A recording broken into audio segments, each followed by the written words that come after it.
চুইঝালের বাগানে আমরা এখন বৃষ্টির সময় সবথেকে বেশি যে রোগটা দেখা যায় সেটা হচ্ছে লিফ রট বা পাতা পচা। এই যে আমরা যদি এখানে একটু দেখি তাহলে দেখতে পাবো যে পাতার উপরের অংশে আপনি দেখতে পাবেন যে এরকম ছোট্ট একটা ফোঁটা, ঠিক আছে। এই যে এই একটা এখানে যদি একটু দেখি এই একটা, এগুলো কিন্তু সেরে উঠেছে। এগুলো প্রাথমিকভাবে যখন ছিল তখন শুধুমাত্র কিন্তু আঙ্গুলের মাথার মতো একটা ছোট্ট দাগ ছিল। দাগটা কিন্তু আস্তে আস্তে কালো হয়ে যায়, পরের দিনই কিন্তু পচে একবারে ধসে পড়ে। এর আপনার উপদ্রবটা এত বেশি তাড়াতাড়ি হয়, সেটা হচ্ছে আজকে যদি দেখেন একটা ফোঁটা, কালকে দেখবেন 5টা, পরশুদিন দেখবেন আর গাছ নাই। তো এরকম যদি কালো ফোঁটা আপনি আপনার বাগানে খেয়াল করে থাকেন, তাহলে আপনাকে সাথে সাথে কিন্তু ট্রিটমেন্ট নিতে হবে।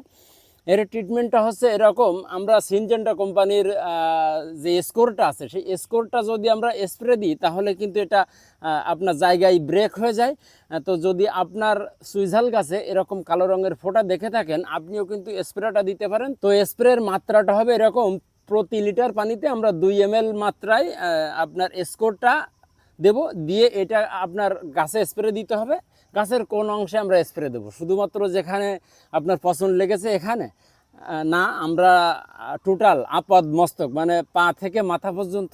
তো গাছের তো আর পা হয় না, তো আমরা একদম জালি অংশ থেকে মানে উপর থেকে একদম নিচে পর্যন্ত সুন্দরভাবে ভিজিয়ে দেব।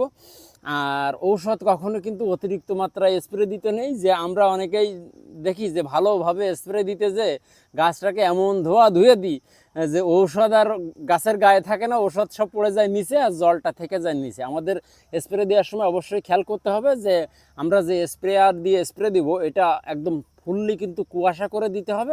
অল্প মাত্রায় এক ঝলক দিয়ে গেলেই কিন্তু ঔষধটা লেগে যায়। অতিরিক্ত মাত্রায় যে গাছটাকে স্নান করিয়ে দিতে হবে এরকম কিন্তু নয়। তো এভাবে যদি আমরা স্প্রে দিই, যদি এরকম মানে আক্রমণটা যদি অতিরিক্ত হয়ে যায়, তাহলে আমরা এক সপ্তাহে মোটামুটি 2বার স্প্রে দেবো। আজকে স্প্রে দেবো, 2 দিন পরে একবার স্প্রে দেবো। দিলে কিন্তু আমাদের এই আপনার পাতা পচা যে রোগটা, এটা থেকে আমরা পরিত্রাণ পেতে পারি।